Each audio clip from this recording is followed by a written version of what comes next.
Okay, y'all, we are doing a 30-hour review, at least a 30. But either way, spin this around here. We had to buy a new hour meter. It's at 21.8 hours. The old one is at, oh, well, I must have left it on. It says 117 hours. Okay, that's totally wrong. Either way, it quit working at 8.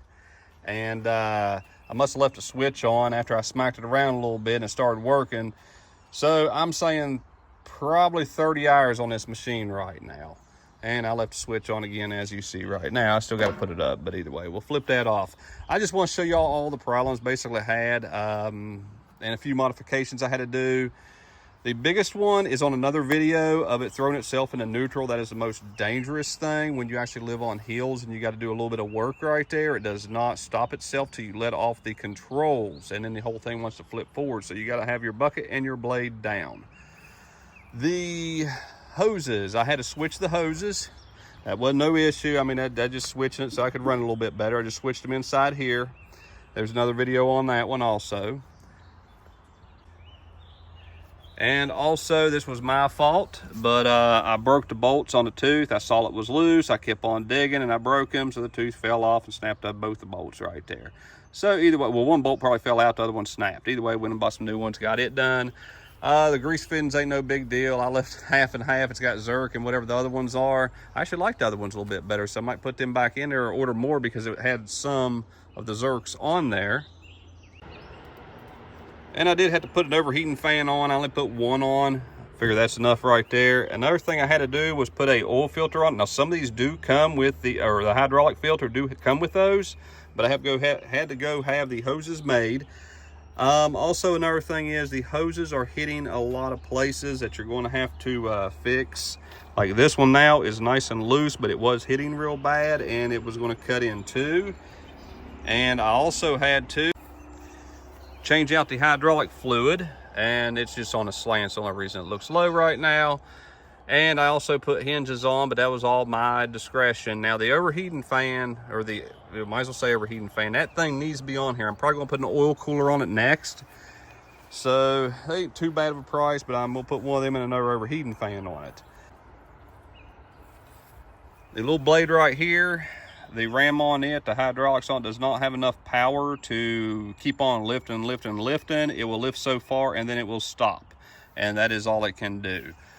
As far as the rest of the hydraulics, the swing boom and everything, well, the gears on and everything, those work pretty good. I mean, they got a decent amount of power. The bucket has a great amount of power whenever you're working it.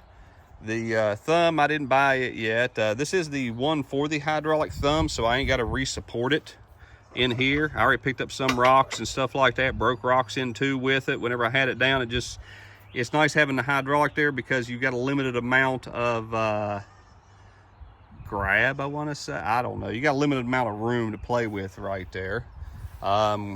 Grease it every 8 hours. Change your oil. My oil still got metal in it. That was the other one. The engine has not blowed up yet. I am waiting for it. If not, I mean, it is noisy. So we'll just keep on running it till it does blow. We'll go put a Predator engine in it. They're $400, somewhere around there. I think under $400. Okay, the other thing I forgot about, whenever you go up banks, this thing does not have the power to push itself up steep banks. I'll show you a spot I tried here a minute ago, and I couldn't push it, and sure as heck I ain't gonna be able to pull it up the bank. When you're using the boom and the tracks at the same time, it powers out. It ain't the engine powering out, it's the hydraulics. It just ain't got a big enough hydraulic pump, I guess, to actually make it all work at once, is what I'm saying. And here's a little ditch. I was going to try to get it up on this little tiny bank right here, and I mean, that's fairly steep right there, don't get me wrong, but it was either dig the tread or put the bucket down right here and shove it, and it couldn't do both at the same time. So I was spinning over here with no bucket use, not climbing the hill, and then as soon as I tried to use the bucket, I couldn't get the tracks to move. So that is a little bit of an issue, but it's still around this place right here. This is all I need. I mean, I can figure another way. I can put it on the trailer and back it over there if I really want it up there, you know. I mean, then I can just back it right up the bank and put my trailer in the creek. or I could build me a little ramp and, you know, dig out the ground a little bit and put some rock in there temporarily, and I'll dig it back out after I'm done. There's several ways to get around stuff, so don't be like, oh, no, I can't do it now. It's a piece of junk. No, this thing works pretty good. I like it, especially once it's paid off later on. And it's a heck of a lot better than hurrying up on a rental. You can do more stuff. I'll show y'all the pond. The last one I'm doing on it is pretty much complete. Just got to do a couple more little things to it. And this thing does not really get that hot. The other machines are hotter, if you ask me. The Kubotas, everything like that. They put a little bit of insulation right here underneath the seat. But I mean, it's just warm. It ain't even warm. It's like, my rear is warmer than that, you know what I mean? It don't get that bad on you, so I don't know what people's complaining about. Now, I do have the fan on there, and I run it all the time, but even before that, it wasn't hot. The metal gets hot, like right here, and this gets hot right here. I think that's where I have my fan on. It'll get hot whenever you're using it in there, because it wasn't hot before. Another thing I need to mention on this is all the grease fittings on the boom grease real good. But this one, now I showed grease in here with my fingers just to get a little bit of grease in there. These three up here, and was it? Yeah, it was this one too. No, that one greased good. Okay, so that one greased good. This one did not grease worth a nickel. I shoved grease in there.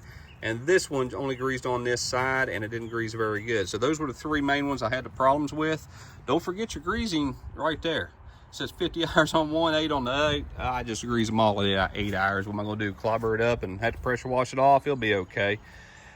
And I put this plastic here to keep these hoses from eating up. So what I need to do is, I keep on forgetting, is I need to order the wrap to keep it from tearing it up. Just some kind of weird hard plastic wrap.